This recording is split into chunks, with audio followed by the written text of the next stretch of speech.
Got up this morning, I was way too late. Didn't see the warning, must be a twist of fate.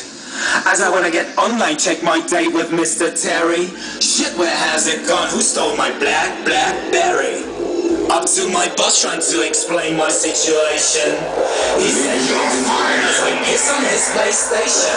Showed me my coffee, called my best friend Chica Sherry. Damn, she left a number on my Blackberry. Cause I don't work without my Blackberry. Cause I don't work without my Blackberry. Cause I don't work without my Blackberry. Cause I don't work without my bitch Blackberry. Who got my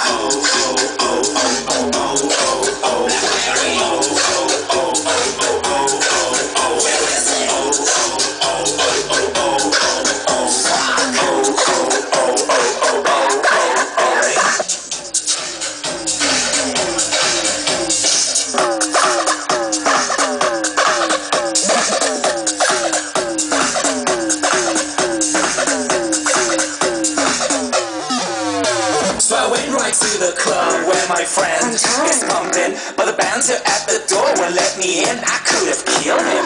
Close to suicide, I see an angel, I must be dreaming. In her magic hands, she holds the key to my succeeding. It's black and has a trackpad, and I just got my life back. Typing in a hurry while I'm sucking Bloody Mary. There it is, the only thing that makes me shrink. The bitch is home alone, and she is waiting for the phone. That's the way the story goes. You may say I'm sick, but I know that without the thing, my life ain't worth the prick.